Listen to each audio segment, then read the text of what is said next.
En Tanzanie, les scientifiques sont aussi préoccupés par les sites comme Kilwa en raison de leur importance dans la culture et l'histoire de l'Afrique. CCTV a pu parler à un historien qui a prévenu que le monde ne pouvait pas se permettre de perdre Kilwa à cause du changement climatique. Aussi loin que les personnes sur cette côte se souviennent, la mer était pleine de vie.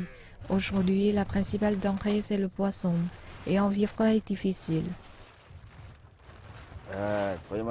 Je sors le bateau et nous nous asseyons et attendons que le poisson vienne. Je ne me fais même pas assez d'argent pour envoyer mes enfants à l'école. C'était bien mieux il y a quelques générations, même pour mon grand-père. Il y a 600 ans, la mer a donné à Kilwa le plus beau des cadeaux, le commerce. Les insulaires échangeaient l'or du Zimbabwe avec les Arabes arrivant avec les vents de la mousson, faisant de Kilwa l'une des plus grandes villes-États du monde. Kilwa became one of the most developed. Elle est devenue l'une des villes les plus développées en Afrique. Il y avait des commerçants venant de Chine, oui, de Chine, qui venaient à Kilwa. Le nombre de céramiques de Chine suggère clairement qu'en 1300, Kilwa était très riche. Avant le XVe siècle, l'empire swahili s'étendait du Mozambique au Kenya et était devenu une civilisation à part.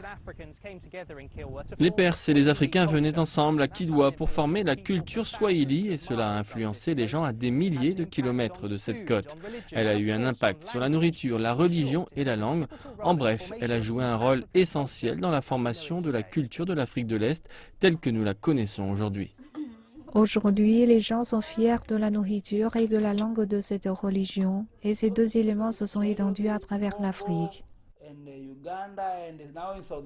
La propagation du Swahili au Congo, en Ouganda et maintenant dans le sud de l'Afrique est la conséquence de la civilisation Kilwa.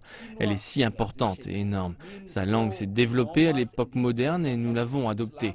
Nous sommes fiers de son origine. Nous regardons les vestiges de Kilwa et disons « Waouh, c'était notre civilisation et le début de notre culture ». Une baisse de la demande pour l'or et l'arrivée des Portugais ont annoncé le déclin de Kilwa. Aujourd'hui, la chose la plus excitante que la mer apporte, ce sont les étranges baleines mortes. Pour les locaux, la prospérité est depuis longtemps partie.